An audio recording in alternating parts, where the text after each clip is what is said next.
3000 dan qalam olib, 3000 emas edi. Hurmatli o'quvchilar, Pima test kanali ikkinchi test tahlilini ko'rib chiqamiz. Birinchi savolimizda 63 taqsim x barobar 21 taqsim 4. Bu misolni biz suratlarni bir xil shaklda keltirib ishlaymiz. Ya'ni 21 ni 63 qilish uchun nechaga ko'paytirishimiz kerak? 21 ni 3 ga ko'paytirsak 63 bo'ladi. 63 taqsim x barobar 21 ni 3 ga ko'paytiramiz 63, 4 ni 3 ga ko'paytiramiz 12. Suratlari teng kasrlarni, mahrajlari ham tengdir. 63 63 ga teng bo'lsa, x 12 ga teng bo'ladi. Bu D variantimizda berilgan.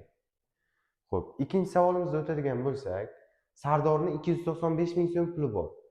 Uni 50 mingtalik, 20 ming so'mlik va 5 ming so'mlik pullari bor.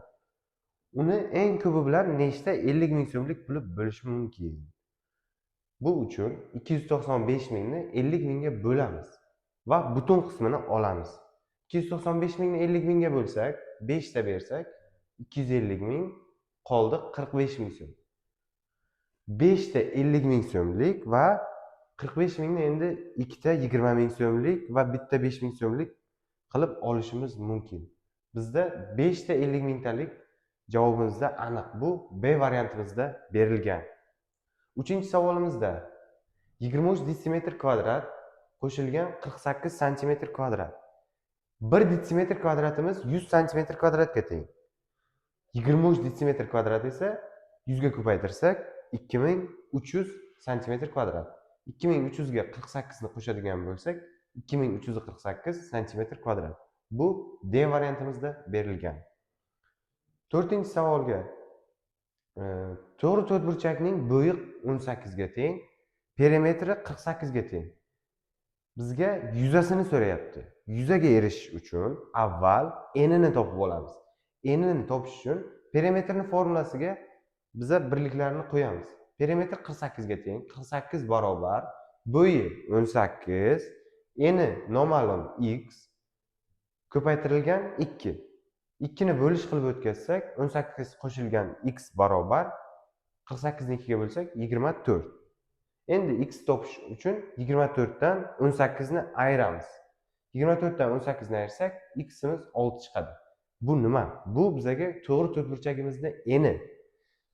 Bizda bo'yi bor, eni bor, endi yuzani topsak bo'ladi. 18 ni 6 ga ko'paytiramiz. Yuza uchun s barobar 108. Bu B variantimizda berilgan.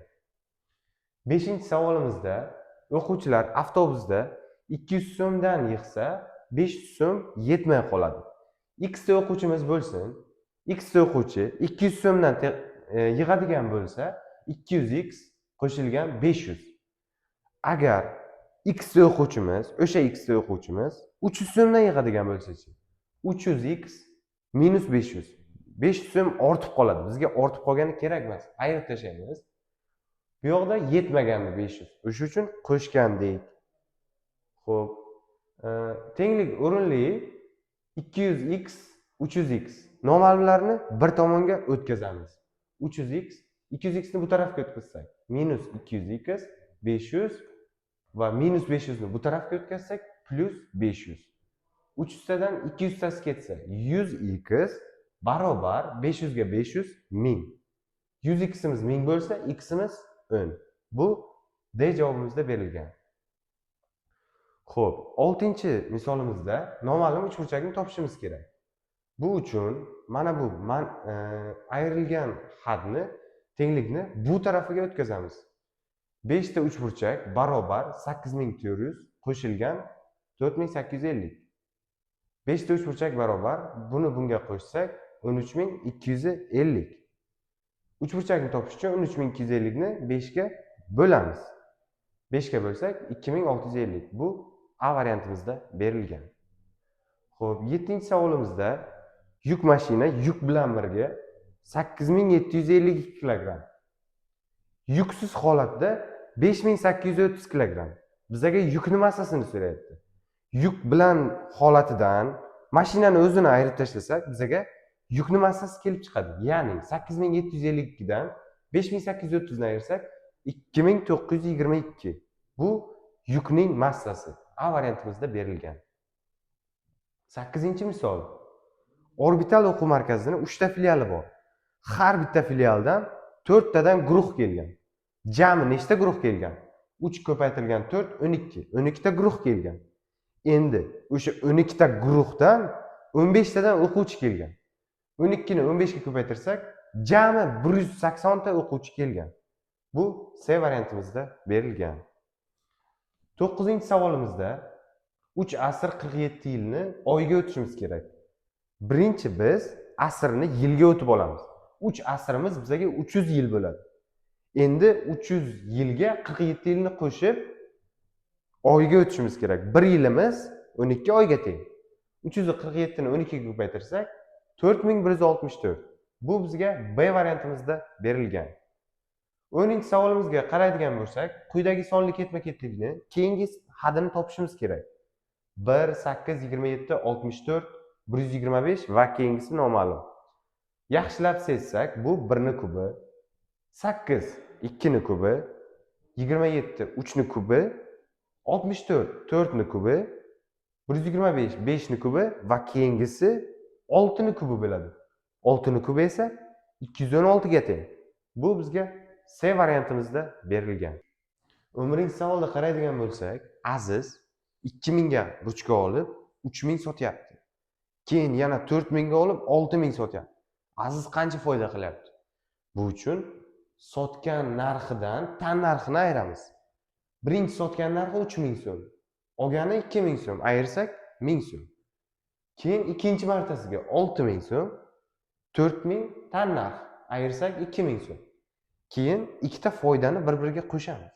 Birinchi qilgan savdosidan 1000 so'm foyda qilyapti, ikkinchisidan 2000.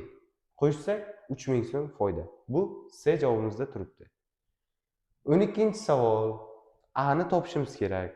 Perimetr 27. Perimetr 27. Perimetrni formulasiga endi etib qo'yamiz. Perimetr degani hamma tomonlar yig'indisi. 3A, 3A, 3A. Qo'shsak 27 bo'lishi kerak. Ya'ni 3A, 3A, 3A ni qo'shsak 9A. 9A barobar 27. Shunda A 27 ni 9 ga bo'lsak 3. Bu C javobimizda turibdi. 13-savol. Hisoblang. 84 dan 45 ni ayiramiz. 39. 39 ni 2 ga ko'paytiramiz. 78. 78 ga 350 ni qo'shamiz. 428. Bu D javobimizda turibdi. 14-savol. Poyezd 120 metr sekund tezlik bilan 30 metr balandlikdagi ustun oldidan o'tyapti. Bizda poyezdga ustunni balandligi muhim emas. U ustun yonida o'zini uzunligicha bo'lgan masofani bosib o'tadi. Bu o'zini uzunligi 240 metr ekan. O'zini uzunligini tezligiga bo'lsak, necha sekundda ustun oldidan o'tib ketishini topib bilamiz. Ya'ni vaqtni topish uchun 240 o'zini uzunligini, masofani bo'lamiz tezlikka. 240 ni 120 ga bo'lsak 2 sekund. Bu B javobimizda turibdi.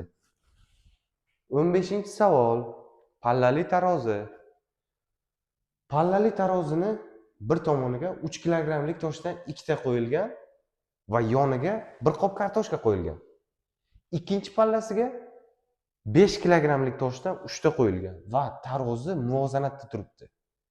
Bizda bir qop kartoshkani massasi noma'lum. Bu uchun 3 kilogramlik toshdan 2 ta qo'yilgan va x bir qop kartoshkamiz noma'lum-ku. O'sha x barobar muvozanatda turgani uchun 5 kilogramlik toshdan 3 ta. 5 ko'paytirilgan 3. 3 kara 2 6 qo'shilgan x barobar 5 kara 3 15. X ni topsak 15 dan 6 ni ayirib 9 kilogram. Demak, bir qop kartoshkamiz 9 kilogram. Bu C javobimizda turibdi. 16-savol. Mushuk va tovuq birgalikda 5 kilogram. 3 ta tovuq 6 kilogram ekan. 2 ta mushuk va 5 ta tovuqning massasi noma'lum bizga. Birinchi mana bu yoqdan ishni boshlaymiz. 3 ta tovuq 6 kilogram bo'lsa, tovuqlarning massasi bir xil. Har bitta tovuqning massasi necha kilogram bo'ladi? Bu uchun 6 ni 3 ga bo'lamiz. Bu bitta tovuqning massasi 2 kilogram ekan. Endi mushukning massasini topish uchun mushuk bilan tovuq birgalikda 5 kilogram bo'lsa, tovuqning o'zi 2 kilogram bo'lsa, mushukni topish uchun 5 dan 2 ni ayiramiz. Mushukni massasi 3 kilogramm. Endi so'ragan narsasiga yetib qo'yamiz. 2 ko'paytirilgan m bizaga 3. 2 kara 3 qo'shilgan 5 kara t bizaga 2. 2 kara 3 qo'shilgan 5 ko'paytirilgan 2. Bu 6 plus 10. 16. S javobimizda turibdi. Keyingisi mantiqiy masalani yechishimiz kerak. 8, 3, 4, 44. Yaxshilab o'ylasak, 8 ga 3 ni qo'shsak 11. 11 ni 4 ga ko'paytirsak 44. Mana shu yerda qonuniyatni sezishimiz kerak. Qolganlariga ham tekshirib ko'ramiz. 7 ga 9 ni qo'shsak 16. 16 ni 2 ga ko'paytirsak 32. Endi 7, 8 qo'shsak 15. Nechiga ko'paytirsak, 7 ga 8 ni qo'shib nechiga ko'paytirsak 75 hosil bo'lishi kerak. 7 ga 8 ni qo'shsak 15. 15 ni nechiga ko'paytirsak 75. Bu x barobar 5 bo'ladi. C variantimizda turibdi.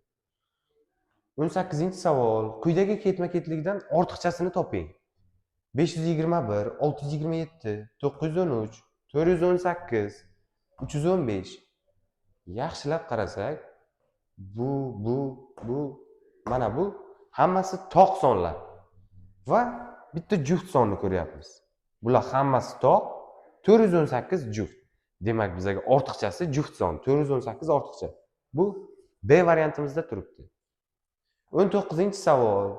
Bo'yalgan figurani yuzini toping. Har bitta katakchani yuzasi 2 cm kvadrat deb shart beryapti bizga. Shaklning yuzasini topish uchun katakchalarni sanaymiz. Shaklning ichidagi katakchalar butuni 1, 2, 3, 4, 5 ta butun katakcha bor. Keyin 2 ta yarimtaligi bor. 2 ta yarim bir butun bo'ladi. Bu 5 ta edi, bu bilan 6 ta.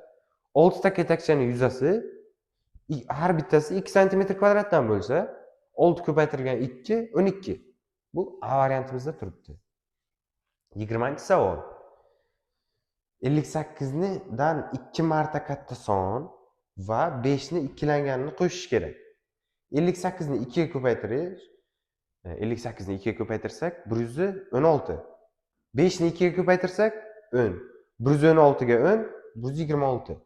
Bu B variantimizda turibdi.